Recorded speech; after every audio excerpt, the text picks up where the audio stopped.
We could have cut holes in this. Right. Missed opportunity. We could have warned them. Missed opportunity. Could have had your eyes through there.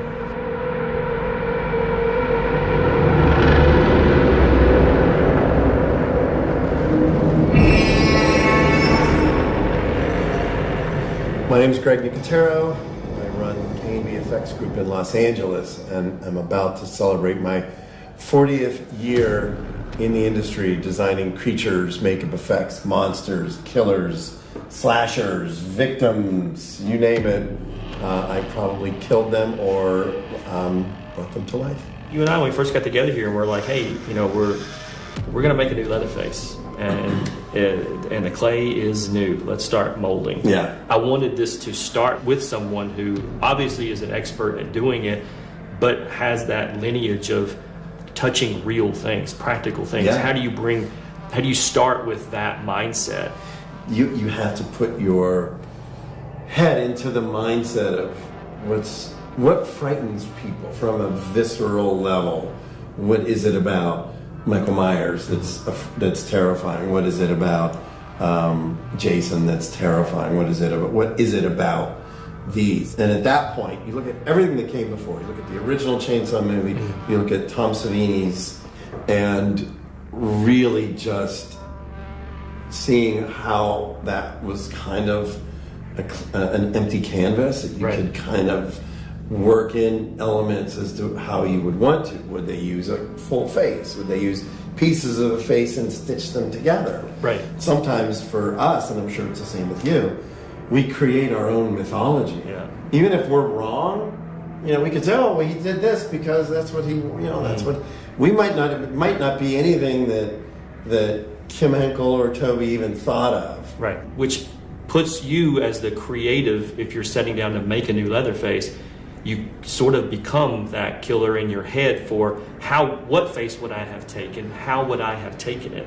And it started with that first conversation where we said, the first film, when it starts, and it's talking about something happening in a graveyard, that someone was robbing a grave, and then there was some artwork that was created using bodies. This was the family that went and did this. You know, they're the ones that went there. It's Hitchhiker and Leatherface went. Yeah. And we started talking about that idea of Leatherface approaching his costumes for the job at hand.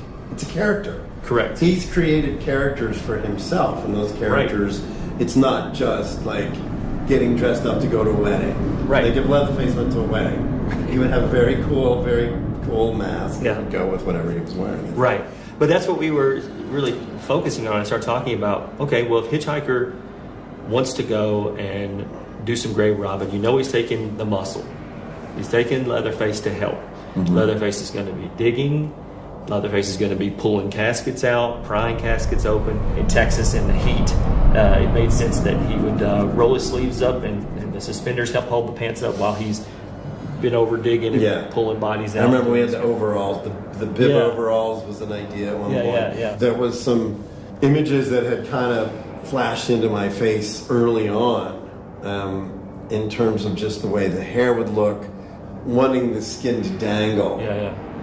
So that the skin is hanging off of the face. So it wasn't as traditional as a lot of the other masks because it wasn't just a full face. It wasn't a single face that was cut out, but it was multiple bits. Right. And the shape of the eyes. The shape of the eyes is always one of the first things because if you think about that's a draw on the face. Like you always go to the eyes. Right. So I like the idea of using a mouth as one of the eye holes. Silicone, if you deal with silicone material, which is what we use a lot of times to make these things practically, they have weight to them. So if you have a hole that's that big, it will tend to stretch and droop a little bit and distort. I mean, it's the signature look for this one. I mean, that's what set this apart. If you were in a dark hallway with a little bit of light and you just saw that screaming face, if Leatherface was not looking directly at you but he was turned away and his chin was down and all you would see would be the nose and the mouth and that frozen in fear, then he would turn to you. I mean, that Terrifying. yeah. Well, the other challenge we had was the saw. You know, the original 1974 film, Leatherface carries a Poulon chainsaw. I remember our first conversation because, you know, when we started talking and I was all about the mask. Yeah. And then you're like, okay, now we got to talk about the chainsaw. I went, oh shit. Like, oh no. I haven't even gotten there yet. Yeah. I'm still on this. Yeah. And you did exactly what you just did. You started talking about, well, in the movie they use this. And I was like, damn, this guy knows a lot about his chainsaws. Yeah. I knew I didn't want him carrying the same saw. I wanted to Right. approach this differently. And so, you know, I stumbled on this crazy logging chainsaw that was, you know, probably 20 years even older than the Poulon. I think it's a 1950s model.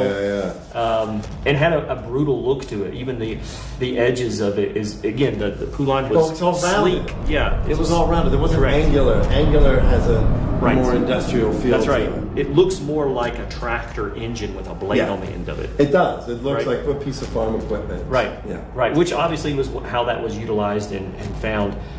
So yeah, this has been nearly a year for you and I working together on this, and going through the different iterations and trying to land on where we both agreed this is the character, right? This is the grave robbing version of him, from the suspenders to the bone bolo that he's wearing.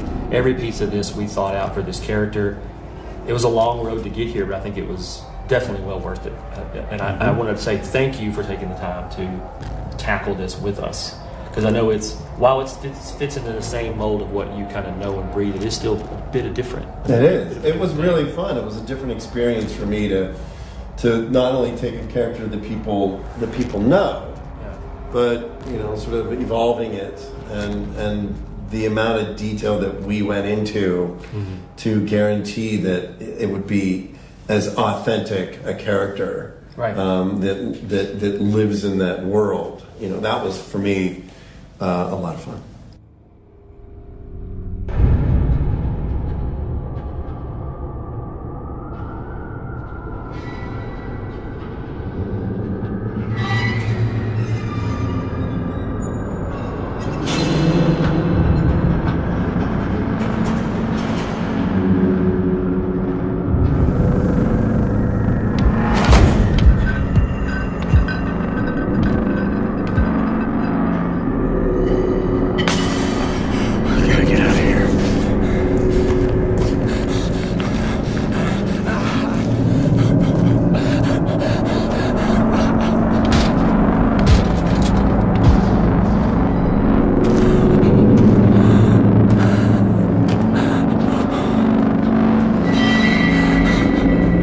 Why are they doing this?